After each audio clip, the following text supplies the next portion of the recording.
hijos. No, no te preocupes, tú trátalo normal.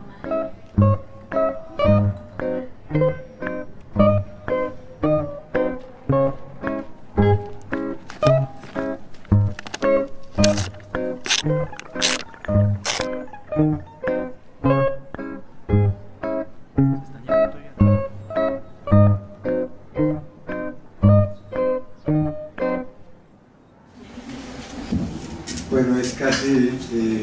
telegráfica la idea. En realidad es para desarrollar una apreciación de esta tesis, en el sentido de que los estados de competencia en América Latina que se forjaron al calor de la globalización neoliberal representa una tendencia encontrada con el derecho a tener derechos, que también se ha venido forjando bueno, en el siglo XX y en lo que va del presente. En primer lugar, quiero decir que los estados que organizan la vida social y la vida política contemporánea son resultado de un proceso sociopolítico y económico en el cual los viejos estados guardianes se dieron su lugar durante el siglo XX a los que se pueden caracterizar como estados ampliados, porque ya incluyen nuevas relaciones entre Estado y sociedad, distintas a las que se establecieron previamente y sobre todo en el siglo XIX. Se trata de estados con responsabilidades y de sociedades con derechos. Derechos jurídico-políticos, derechos económicos sociales, derechos ciudadanos. Esto es muy importante, esto impresionó a algunos teóricos, como entre otros Antonio Gramsci, que dijo: aquí hay un cambio del Estado, ya no es el mismo Estado del siglo XIX, ahora podemos decir que es un Estado que incluye a la sociedad civil e incluye el reconocimiento de derechos de esta sociedad civil y de responsabilidades del Estado. Se constituye entonces lo que podemos decir la ciudadanía moderna. Sin embargo, estos estados constituyen una forma política que integra, que sigue, que mantiene las relaciones sociales que prevalecen en la economía social, aquello que algunos autores han llamado la relación de capital. Es decir, en la vida social no hay relaciones igualitarias, excepto las que se expresan en el mercado. Las relaciones sociales son de dominio del capital sobre el trabajo y sobre las formas sociales productivas, y la forma Estado que se constituye en el siglo XX, esta forma de Estado que reconoce derechos y asume responsabilidades, también expresa esas relaciones contradictorias de tipo social, pero las conjuga con la especificidad política, es decir, las conjuga con esa historia política ideológica de lucha por derechos y de reconocimiento de derechos. Esto da lugar a lo que conocimos como la democracia del siglo XX, la democracia reguladora, que implica derechos universales, que implica parlamentarismo, pero también burocracia autoritaria, ciudadanía local. Y en nuestra América Latina eso se constituye como también sobre la base de las nuevas formas productivas del fordismo, pero acá lo que podríamos caracterizar como un fordismo periférico, que sí genera derechos ciudadanos, pero muy centrados en torno al empleo y a los derechos, digamos, laborales. Muy vinculados a un proyecto de modernización industrial y que tiene un límite en cuanto a sus formas políticas. El Fordismo en Europa generó, bajo la lucha obrera, formas de democracia política partidaria con ciudadanía, mientras que en América Latina las formas políticas fueron más de democracia delegativa, de carácter populista, con una especie de democracia autoritaria. Estos, sin embargo, fueron también, como en Europa, derechos universalizantes, que podemos decir que, a pesar de que eran derechos cortados, por así decirlo, el derecho político, por ejemplo, a la participación en los espacios públicos, era un derecho político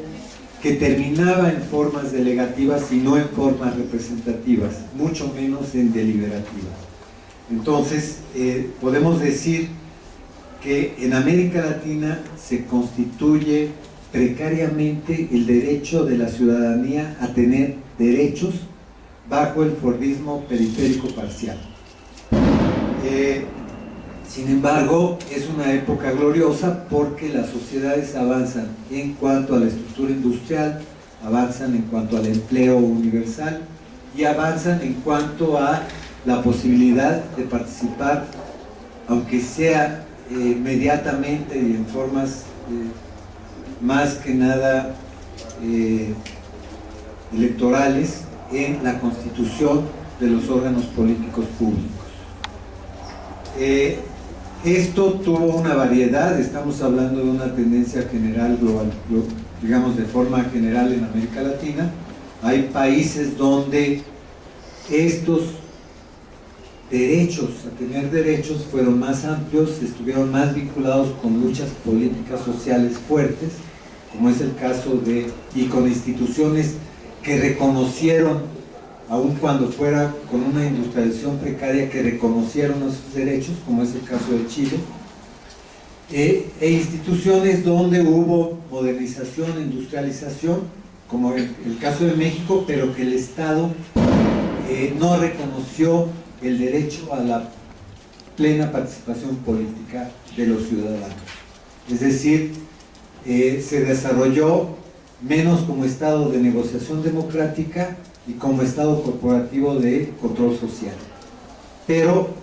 son particularidades dentro de esta gran tendencia, digamos, latinoamericana en el siglo XX a crear una ciudadanía con derechos, que por lo tanto fue muy importante en América Latina, sin que sin embargo modificara esta relación de capital de la que hablábamos, es decir, que el desarrollo económico-social estaba subordinada a la dirección de una modernización capitalista. Pero todo eso cambia con las transformaciones de finales del siglo XX,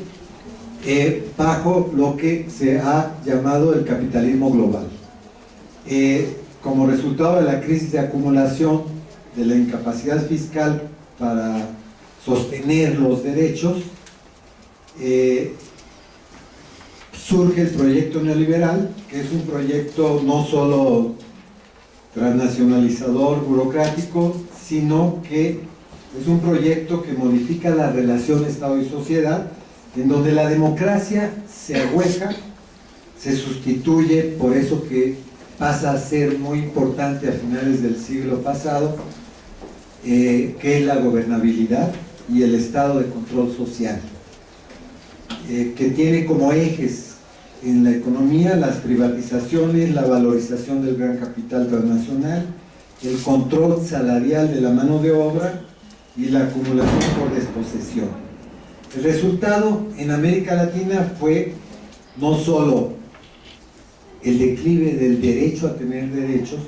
sino una desorganización de la economía nacional interna, un nuevo patrón de acumulación, ya no industrializante, sino agrario minero exportador y de enclave industrial. Surge el fenómeno que hemos caracterizado como neoligarquización del Estado, es decir, una situación en donde la acumulación ya no se traslada al excedente estatal, sino al privilegio privado,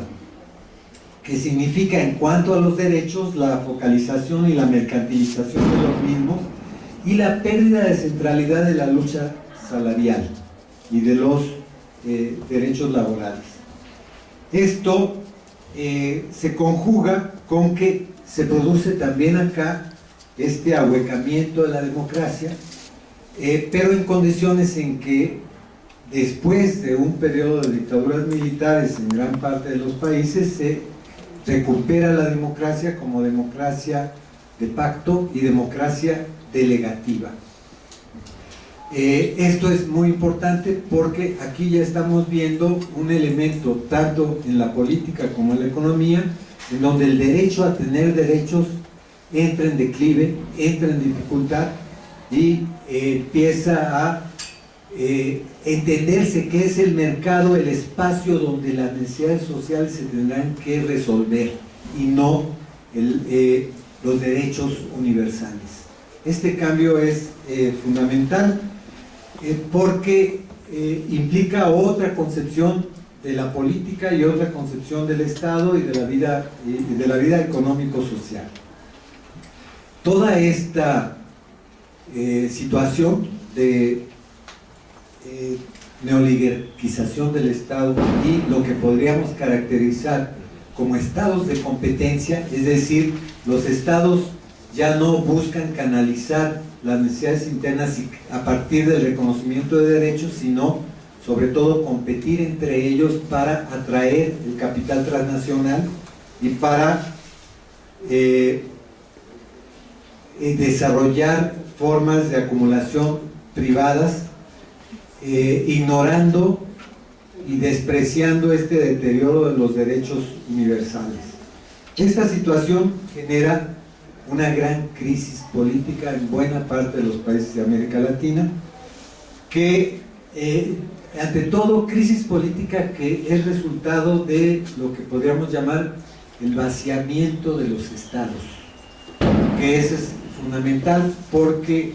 los logros históricos de los estados del siglo XX empiezan a vaciarse. Es lo que algunos llaman ahuecamiento del Estado.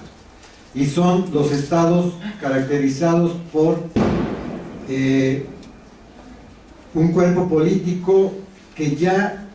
se vuelve autónomo de la ciudadanía, se vuelve incluso autónomo de los órganos políticos generales y es dominado por las políticas y los gabinetes económicos, con efectos sociales de fragmentación, desorganización y empobrecimiento de la sociedad y la ciudadanía.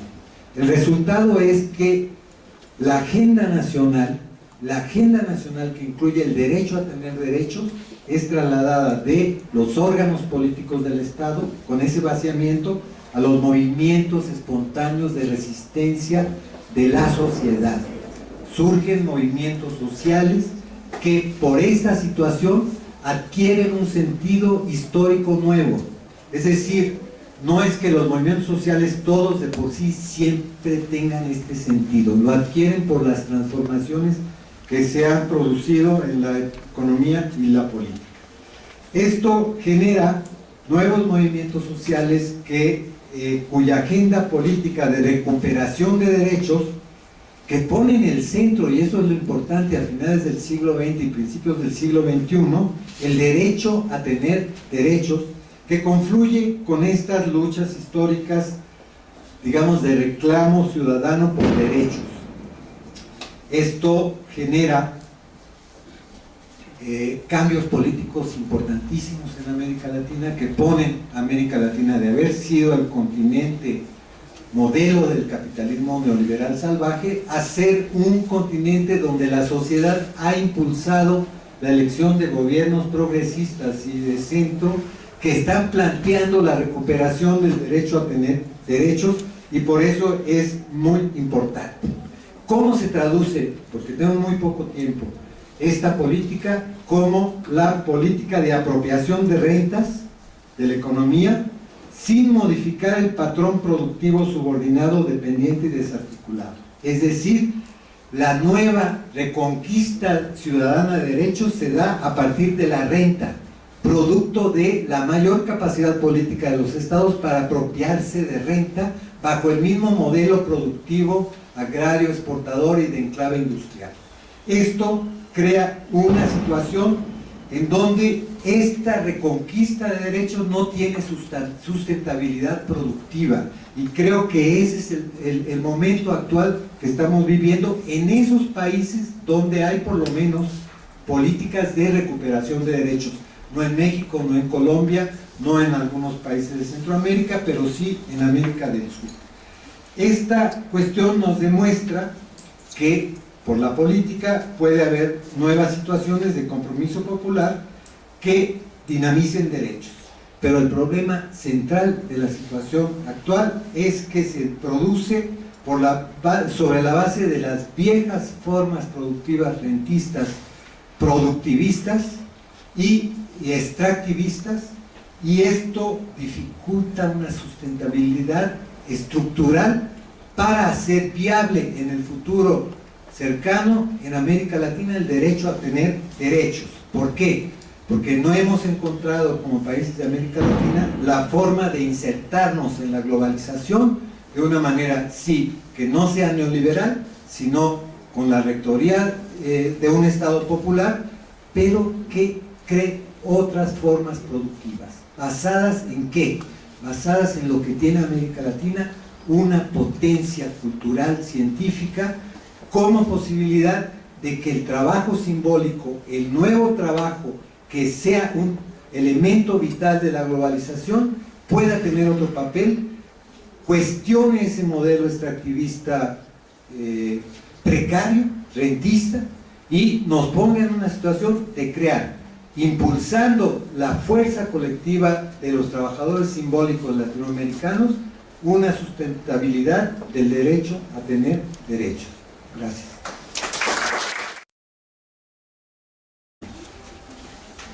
Una apreciación de esta tesis, en el sentido de que los estados de competencia en América Latina que se forjaron al calor de la globalización neoliberal representa una tendencia en contra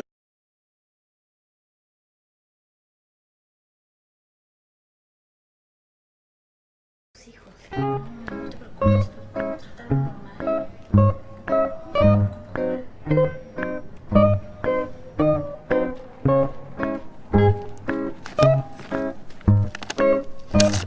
Los estados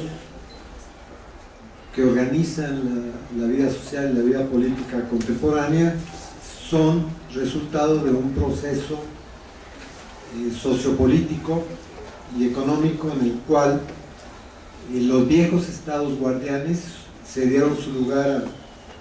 durada con el derecho a tener derechos, que también se ha venido forjando bueno, en el siglo XX y en lo que va del presente. En primer lugar,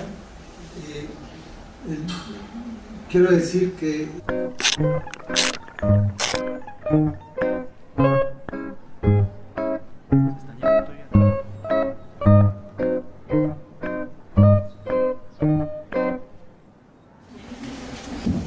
bueno, es casi